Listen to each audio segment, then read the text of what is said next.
So obviously the result is massive. It's a shapeshifter in the Big Ten especially, but like I said, in the country, I think we're going to see a new number one team in the country come next week.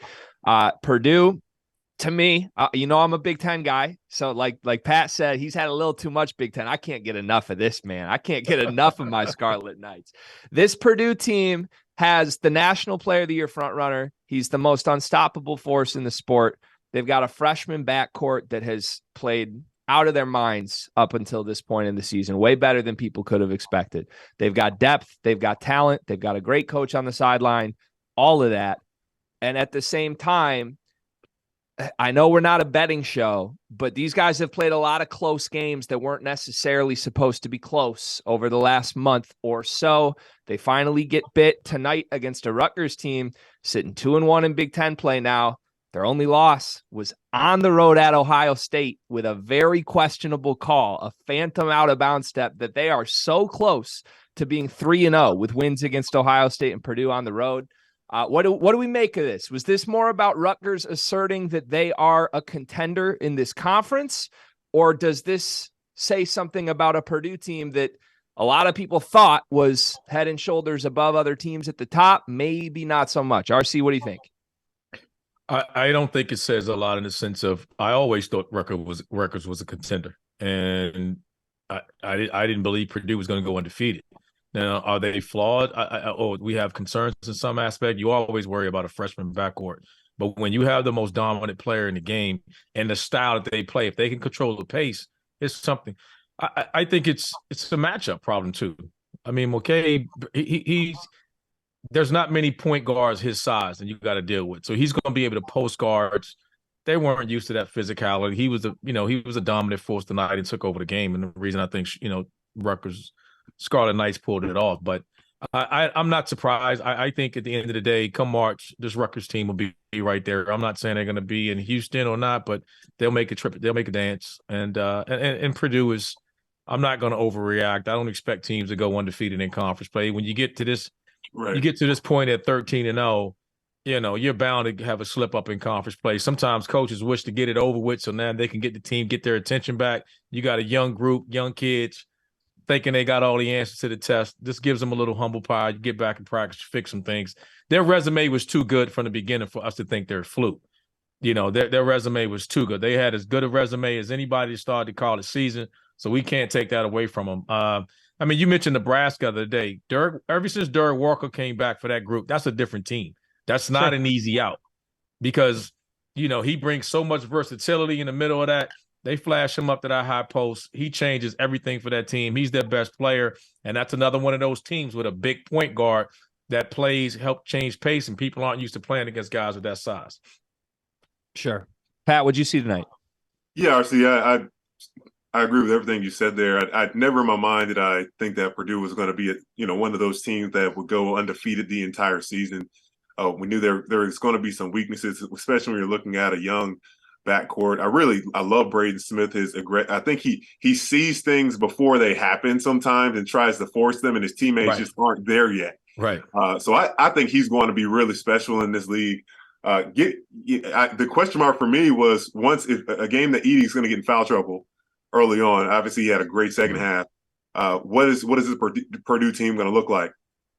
Rutgers, with their defense, it travels. They play some of the best defense in the country. The way that they had Purdue doing things that I'd never seen them do from that press, that full court press, just going so east and west versus going north and south, just trying to get with no middle flash. It's a little bit of both. I still do believe Purdue is a top 5 team in the country, and I think Rutgers is better than their record.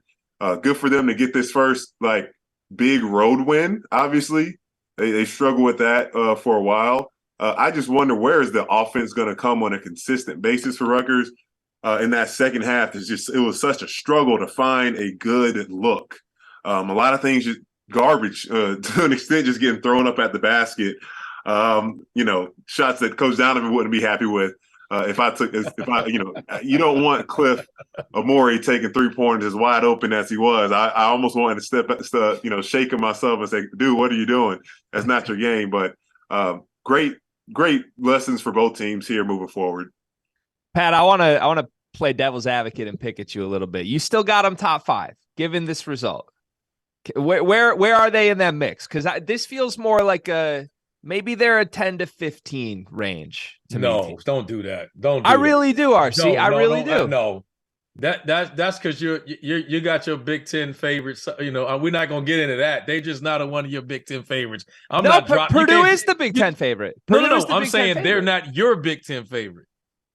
Yeah, they are. You got a little bias. I don't see. Where's the jersey? Let's look at the jerseys back there. Did you? Not at all. Hey, Pat, you see a Purdue jersey hanging back there? Actually, I do have a Carson Edwards jersey somewhere in this basement. I don't know where it is right now. But listen, it's not about that. I promise you that. I'll tell you, as a Big Ten guy, I think this entire conference is horrible right now. And like, I think there's been this conversation where everyone on a national level has decided that Purdue's not part of that. Purdue's in their own sphere. They're ahead of this conference. They're going to win it by multiple games. Nobody else has a pulse, and they're up there.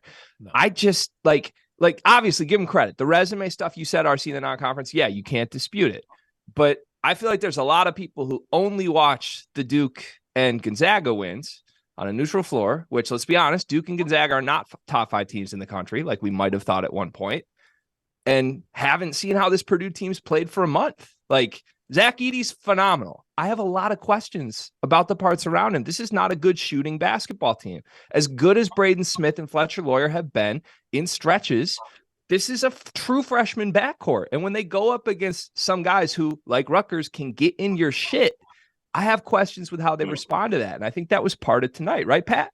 I can see where, you know, what you mean at that to that extent. I see where you're coming from, but it's too early for me to just give up on them not being a top 5 team with how they've played thus far. I think sometimes it's just a few kinks here and there to get back to your identity, what got you there in the first place. Yes, there's going to be teams that see the formula of, hey, we just got to get up in them, you know.